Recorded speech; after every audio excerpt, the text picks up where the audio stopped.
오폐수 처리 비용, 도민의 건강 피해 등 유무형의 부담은 경기도가 책임져야 합니다. 혜택과 편익은 서울시가, 부담은 경기도가 뒤집어 쓰는 구조를 이제는 깨트려야 할 때가 됐습니다.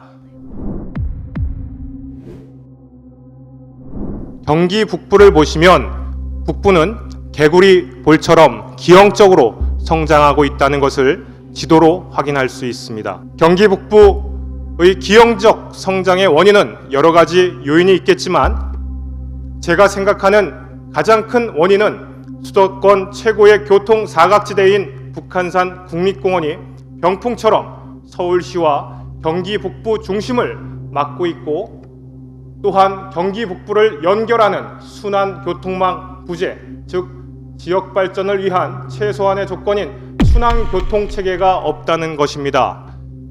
본 의원이 생각하는 이 문제를 해결할 수 있는 방법은 바로 우이령 구간 터널화입니다. 우이령 고개는 조선시대 때부터 양주시 장흥, 경기 북부 지역과 우이동을 비롯한 삼양동, 송천동, 미아동, 서울 동부 지역을 연결하는 주요 도로였습니다. 그러나 1968년 청와대 습격을 시도한 김신조 사건을 계기로 국가 안보를 위해 수도권의 DMZ가 돼버렸습니다. 우이령은 군사 안보적 논리로 통행이 규제되었던 곳으로 대통령실이 이전되며 청와대 뒷산도 전면 개방된 현 상황에 더 이상 안보 문제는 명분이 될 수 없을 것입니다. 반백년 이상 의정부시와 고양시로 20km를 우회할 수밖에 없어 시간적, 경제적 손실 등 특별한 희생을 강요받은 경기 북부 주민들의 고통을 가중시키지 않고자 2024년 교회선 운행 재개통, 2026년 목표로 공사 중인 수도권 제2순환 고속도로, 2030년 개통을 목표로 계획 중인 서울 양주간 고속도로 사업 추진에 날개를 달아주고 막혀있는 경기 북부 교통의 혈맥을 뚫어줄 우이령 터널을 경기도 차원에서 적극적으로 나서줄 것을 요청드리고자 합니다. 우이령길이 있는 북한산 둘레길은 우리나라 22개 국립공원 중 탐방객이 가장 많은 명소로 연간 730만 명이 찾고 있습니다. 더욱이 우이령 터널이 교회선까지 연계된다면 교회선 이용수의 증가로 이어질 수밖에 없는 것은 누구나 예상할 수 있는 사실입니다. 그리고 만성적자에 시달리고 있는 서울시의 우이 경전철의 활성화까지 기대할 수 있을 것입니다. 또한 우이령은 국가 안보를 위해 수도권의 DMZ가 되어버려 천혜의 자연 자원이 보존이 되고 있는 장소인 만큼 도민에게 쉽게 광활한 대자연을 접근할 수 있음을 의미하는 바 경기도 관광 발전으로까지 이어질 수 있다고 생각합니다. 나아가서는 우이령 터널의 개통은 우회로 인해 발생된 시간적, 경제적 손실을 최소화를 이뤄내 경기 북부 지역 물류 활성화를 통한 지역 경제 발전의 지름길이 되어줄 것으로 기대됩니다. 특히 서울시 만성교통체증에 시달리는 은평구에서도 서울 북부와 경기 북부를 직접 연결하는 도로 개설을 촉구하고 있고, 강북구의회에서도 서울 북부 지역 교통 분산 및 접근성 개선을 지속적으로 노력하고 있습니다. 이에 경기 북부 주민들의 교통 불편을 해소하고 경기 북부 균형 있는 발전을 위해 경기도에서 경기 북부 특별자치도 추진과 함께 적극적으로 서울시와 협조하여 우이령 터널을 추진을 할 필요가 있다고 본 의원은 생각하는데, 이에 대한 경기도의 입장을 말씀해 주시기 바랍니다. 의원님께서 말씀하신 그 우이령 터널은 이 광역도로 요건에 부합이 됩니다. 그렇기 때문에 이 사업 추진을 위해서는 다만 대도시권 광역교통시행계획에 이 반영을 시켜야 되는 그런 것들이 있습니다. 그리고 지금 그 사업 예산이 국비와 이제 시비, 양주시와 서울시가 이제 투입됨에 따라서 두 기관의 사전 협의가 필요로 하는 사항이고, 저희가 파악한 바로는 서울시도 그 추진 여부를 검토 중에 있는 것으로 알고 있습니다. 광역도로는 총사비 반을 국비가 부담하고 나머지 반을 해당되는 이제 시와 또 지방에서 부담을 하도록 돼 있습니다. 이 사업비가 저희가 보고받기로는 한 1,800억 정도 보고받았는데 아마도 추측기로 좀 더 들어갈 것으로 생각이 되고 있습니다. 그 양주시하고 서울시 간의 그 협의라는 점이 저희 경기도도 적극 같이 참여해서 저희가 제5차 대도시권 광역교통 시행계획에 반영될 수 있도록 함께 힘을 합치고 또 국토부에도 그 같은 내용을 건의와 협의하겠다는 말씀을 드립니다. 경기도 내에 있는 서울시 소유 장사시설, 폐기물 시설 같은 주민 기피 시설 입지와 운영에 따른 주민 고충과 지역 간 갈등이 갈수록 심화되고 있습니다. 문제의 핵심은 경기도가 변화된 현실을 대책으로 제대로 담아내지 못하는 데 있다는 것입니다. 환경 오염 물질 배출로 인한 피해를 해결하기 위해서는 많은 예산이 필요합니다. 하지만 중견기업 이상의 경우 본사는 서울에 있고 유해 물질을 배출하는 공장 시설은 대개 경기도에 소재하고 있는 경우가 많습니다. 이 경우 국세인 법인세는 정부 세입으로 지방세 중 법인세분 지방소득세는 서울이 그대로 가져가고 있습니다. 또한 오염에 대한 직접적인 부담세는 주로 국세여서 피해 당사자인 경기도는 충분한 보상을 받기에 미흡한 실정입니다. 오폐수 처리 비용, 도민의 건강 피해 등 유무형의 부담은 경기도가 책임져야 합니다. 혜택과 편익은 서울시가, 부담은 경기도가 뒤집어 쓰는 구조를 이제는 깨트려야 할 때가 됐습니다. 그래서 세수 구조를 개선하기 위한 도차원의 환경 조세개혁 방안이 필요합니다. 지사님께서는 서울시 소유 도내 기피 시설로 인한 피해와 도내 환경 오염물질 배출 시설로 인한 피해 연구와 더불어 환경 피해에 대한 경기도가 실질적인 혜택을 볼 수 있는 환경 조세개혁 방안을 마련해 주시기 바랍니다. 이어 서울시와 관계에서 부담은 공유하고 보상은 강화한다는 원칙에 따라 합리적 협력 관계로 바로 잡아가야 할 것에 대한 지사님의 견해를 말씀해 주시기 바랍니다. 안타깝게도 현행법상 사업장 폐기물은 민간 사업업자들이 이동이나 영업구역에 제한이 없이 사업을 하도록 되어 있습니다. 근데 다행스럽게도 국회에서도 이 문제에 대해서 인식을 하고 지난 5월에 의원 입법으로 폐기물 관리법에 대한 개정안이 발의가 되었습니다.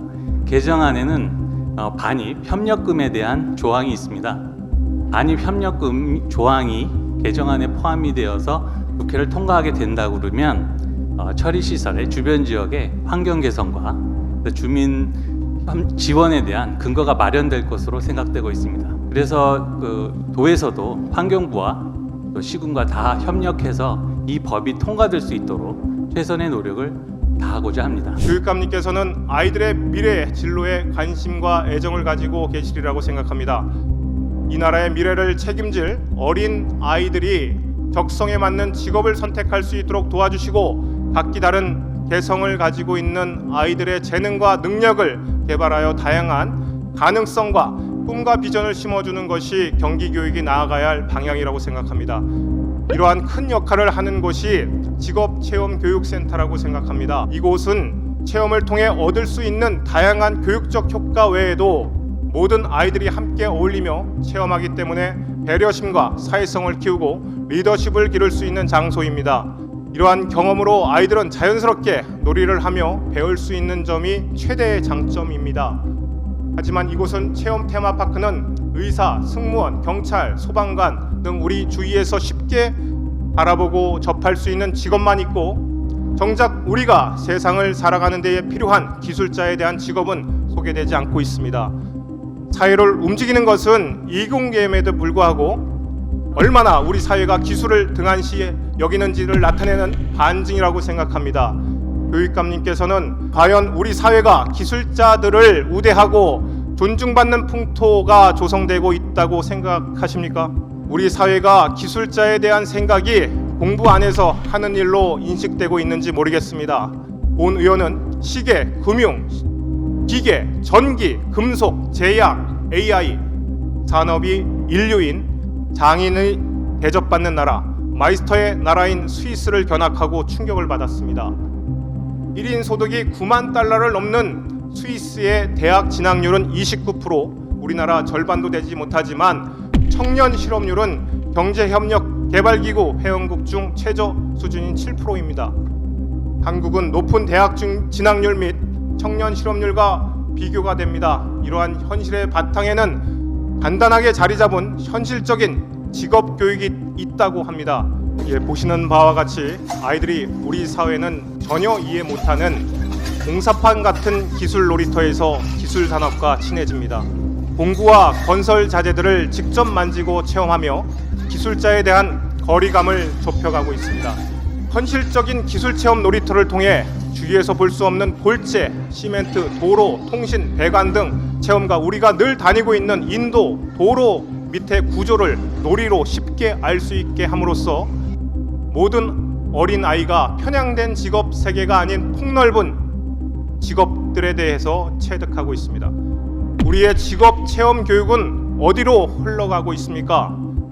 말로만 직업에는 귀천이 없다고 하지만 그 어디에서도 기술 공학 실습을 체험할 수 있는 공간은 없으며 깨끗하고 안전한 이상적인 직업만을 우리 교육이, 우리 사회가, 우리 부모들이 아이들에게 주입시키고 있었습니다. 본 의원은 이 문제를 우리 사회가 만들었다고 생각합니다. 이러한 기류를 바꾸는 첫 시작을 경기도가 시작해야 한다고 생각합니다.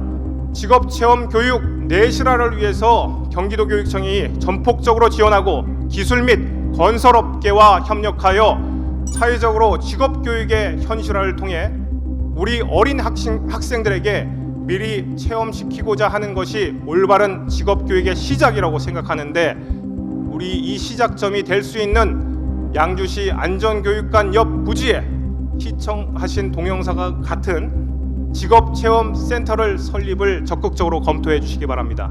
또한 기술 건설업계와 협업함으로써 도내 모든 어린이가 편향된 직업세계가 아닌 폭넓은 직업들에 대한 체득하고 자아를 찾아갈 수 있을 것으로 생각하는데, 교육감님은 어떻게 생각하십니까? 도교육청 차원에서 굉장히 참고할 만한 의견을 주셔서 감사하다는 말씀 우선 드립니다. 그리고 지금 이 경기도는 남부에 비해서 북부에 상대적으로 이런 분야에 대한 투자가 좀 많이 부족합니다. 그래서 저희들이 그런 계획을 세우고 있는데, 아까 말씀하신 지역을 포함해서 이 분야는 적극 검토해서 가급적 빠른 시일 내에 결론을 내도록 그렇게 하겠습니다. 그리고 구체적으로는 그 잡월드나 아까 서울의 그 잠실의 기자니아 사례까지 이렇게 말씀을 해주시면서 여러 이 문제들에 대해서도 지적을 해주셨는데, 이게 지금 잡월드에 저도 얼마 전에 가보니까 학생들이 그냥 한번 왔다 갔다지 여기서 과연 장래 자기의 직업이나 진로에 대한 고민을 하겠는가, 그냥 하루 그냥 시간 보내는 이런 프로그램처럼 돼서 저도 조금 아쉽다 그런 생각이 있습니다. 근데 그런 거에 비해서 아까 스위스의 실생활과 관련된 직접적인 이런 그 생활 체험은 훨씬 또 학생들에게 이것은 진로보다도 여러 가지 측면에서 굉장히 의미 있는 교육 현장이 아닐까 하는 생각이 듭니다. 그래서 그 문제는 주신 내용을 참고해서 빠른 시일 내에 이 문제 결론 내도록 그렇게 하겠다는 말씀드립니다.